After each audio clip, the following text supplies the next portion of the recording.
Trade is not the only area where Republicans are questioning the president.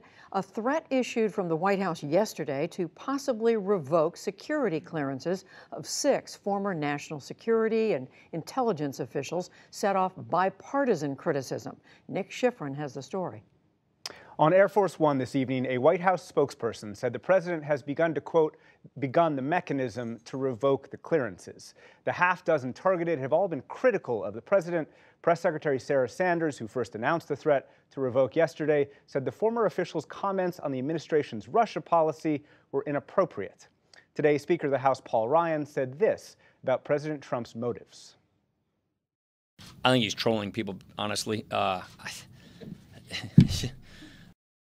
And to talk about this, I'm joined by Jeffrey Smith, former general counsel for the CIA and former general counsel for the Senate Armed Services Committee.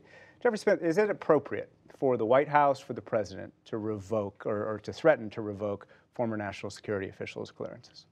No, it's not. Inappropriate is too weak a word in my view. I can understand why the president is angry, but the way to respond is to respond with a factual response, not to seek to intimidate and bully those who have spoken out against him. Former officials who've devoted their lives to this country, they do not deserve to be treated this way. They have their right to speak, and it's highly inappropriate for the president to seek to intimidate or bully them. What's the impact of this kind of threat, not only on these former officials, but is there any impact on current intelligence officials who might brief the president or in the White House? Yes, I think there is. It injects an element of fear in the system. The clearance is essential to the performance of your job, and there are rules for how you get a clearance, and there are rules for how a clearance is revoked. And the president has just publicly said that these clearances must be revoked. That's never happened before, not even in the McCarthy or Nixon era. And what that does is it creates an atmosphere of fear in the national security communities that if an individual, a serving officer, speaks, even perhaps in private within the confines of his or her own agency, a politically appointed person might listen to that and think they are being disloyal and report them, and the president could say, well, they should lose their clearance. This element of fear is dangerous, and it will cause people to hesitate to tell the truth. We heard this White House spokesperson on Air Force One talk about beginning the process. Can the president just do this? Can he just say that the clearances should be revoked, and would they be revoked? Not without breaking all the rules that have been created by executive order. There's an executive order that lays out the, quote, adjudication guidelines for how a person is evaluated for a clearance, as well as what happens if a person no longer meets those guidelines.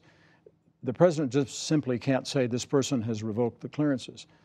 If that's what he thinks should happen, then he should issue a new regulation that says anyone who speaks and is critical of the policy of the government no longer is entitled to a clearance. On the other hand, doesn't the administration have a point? These former officials, or frankly many former officials, don't they monetize their clearances? Don't they use the clearances that they got in government in order to get private sector jobs? Doesn't the administration have a point there? I'm not sure what the connection is between monetizing their clearances to perform legitimate work for companies or to advise the government, and the criticism that Ms. Saunders made yesterday that they have somehow politicized their clearances. It's just I don't understand the logic there. It is certainly true that when you leave the government, you have a continuing obligation to protect classified information. If you disclose it, it's a crime. If you do any of the other things that could cause you to lose a clearance, alcoholism, drug abuse, financial problems, and so on, you could lose a clearance. But not for speaking your mind, not for criticizing the president, particularly by former officials. They write books, they teach classes, they contribute to the debate. It's an abuse of the president's powers, and I hope the agencies will resist it. You use the word abuse there. The president, the White House argues that, well, these former officials are basically abusing the president. You had John Brennan calling President Trump's performance with Vladimir Putin nothing short of treasonous. Jim Clapper compared the president to a Russian intelligence asset. I mean, is that appropriate for senior officials? Is that language that's appropriate for senior officials to use? I will leave to them whether it's appropriate. I understand their concern about what the president is doing.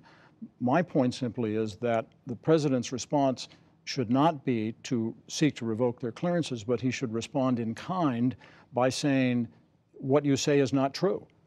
But many of his responses, it seems to me, ring hollow. His actions with respect to Russia are not consistent with, in my judgment, what really should be American interests, and it's inexplicable. And these are officials who worry terribly about this country and what he is doing. Jeffrey Smith, thank you very much.